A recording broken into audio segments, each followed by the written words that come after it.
Hey guys, welcome to Reds Projects. In this episode, we're going to be reassembling my 6 litre.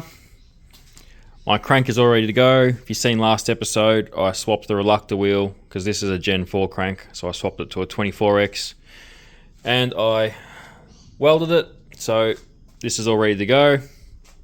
My new bearings came in. So previously I was running the CB663A bearings for the conrods, and these ones are obviously the HXN. Not sure what the H means. X is for extra clearance, N is for narrow. And then main bearings, I was previously running MS2199A, and now I've got these HX bearings. So these bearings with the X in the part number mean extra clearance, and it's roughly 1 extra thou clearance. So ideally, before I was measuring roughly 1.5 to 2 thou, so now we should be 2.5 to 3 thou type thing. So I will set this all up, we'll check the measurements, and hopefully we're pretty close.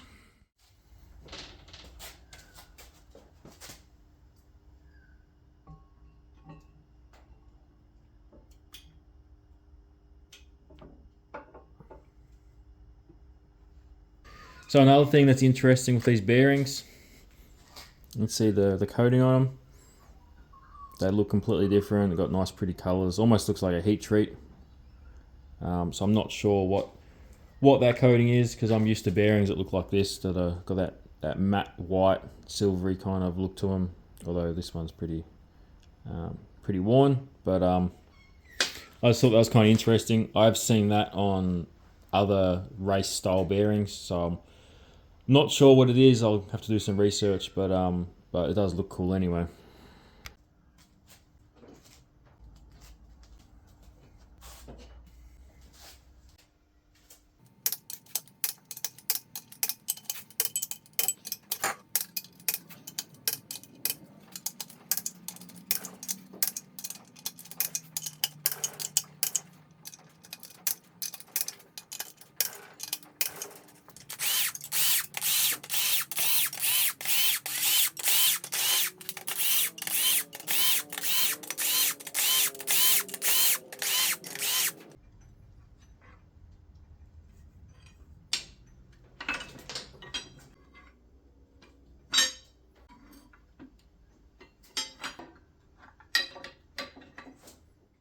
Two hours later. Alright, so I've been out here playing with bearings and plastic gauge for a little while now, and I had a little bit of a weird issue. So I've got a couple of different brands and thicknesses of plastic gauge here. I bought these sealed power ones with the bearings because I was starting to run out of the ACL stuff. And for some reason, the green sealed power one shows all the bearing clearances being really tight, like 1.5 to 2 thou. And the other 3 show the bearing clearance to be around 3. So I don't really trust this one. At the moment on the crank, I've got the ACL green on the number 1 cap, and it shows around 3 thou. On the second cap, I've got ACL red, and that shows around 3 thou as well. 3 and 4, I've got the sealed power red, and that shows around 3 as well. And on number 5, I've got the ACL red again, and it shows just under 3 thou. It's a little strange that sealed power green one showed clearances to be like 1 thou tighter, so I don't really trust that, which is a shame because I've got a couple sticks of it.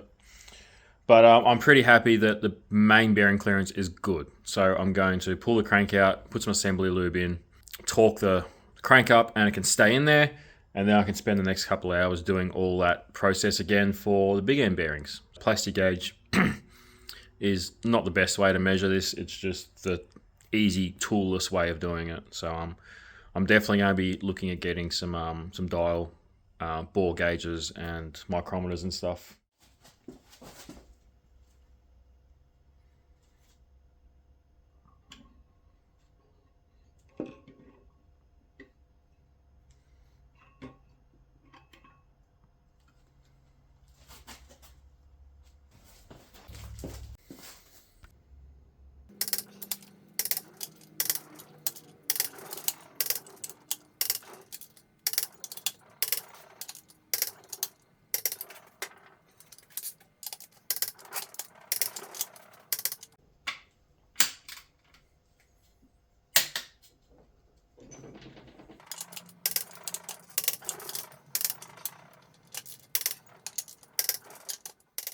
3 hours later. Can you move it along? I'm all out of time cards. Alright, made some good progress.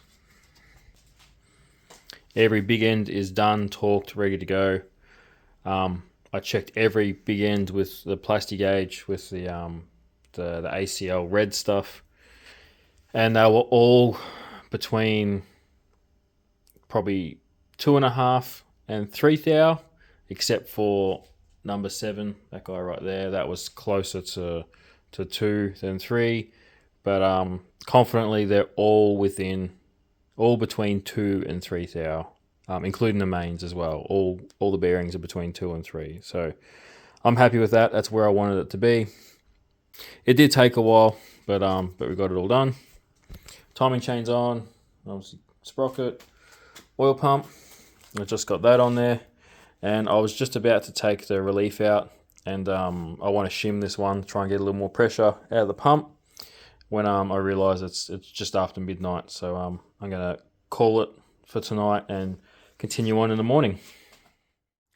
Alright, we're back in the shed today, and first thing I want to do is to shim the pressure relief on this oil pump. I haven't done this on one of my motors before, but I have had this apart, so I know what the story is. So you just take this cap off, and then you'll have a spring, and all the way down in there is a piston for your pressure relief.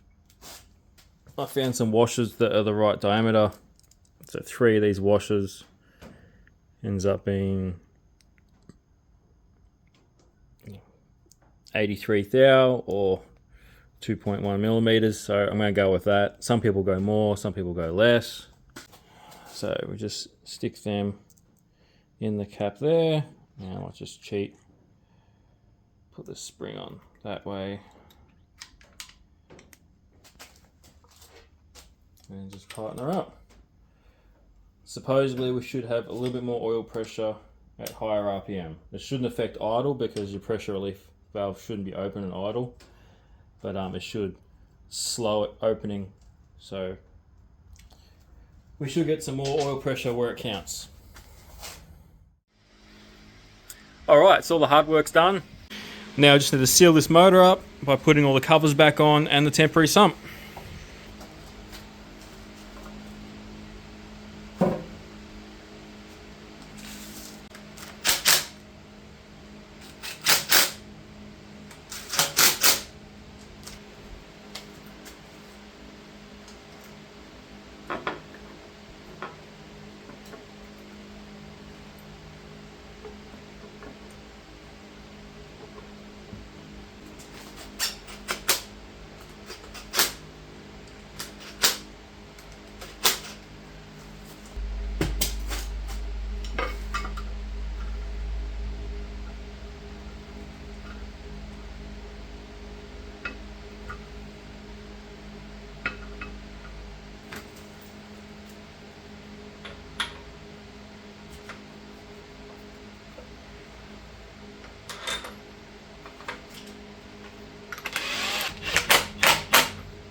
Alright, 6 litre is back together. It now has a 6 litre crank, so I'm hoping it runs a little bit smoother. It's all together, it's complete, it's all sealed, so it can sit on the engine stand for a little while because I'm still running in the 5.3 that's currently in the Falcon Ute. I've got about 500 Ks on that so far, so I'll do a few more Ks, we'll do oil and filter, and then I'll throw it on the dyno, and hopefully we'll make some good power, everything goes well. I'll do a few more Ks after that, just to make sure 100% that it's a good, happy engine. Then that motor will come out, 6 litre will go back in, and we'll push this thing a bit harder. So I'm excited for that, and it shouldn't be too far away. So that's it for this episode. Thank you very much for watching, and I'll see you next time.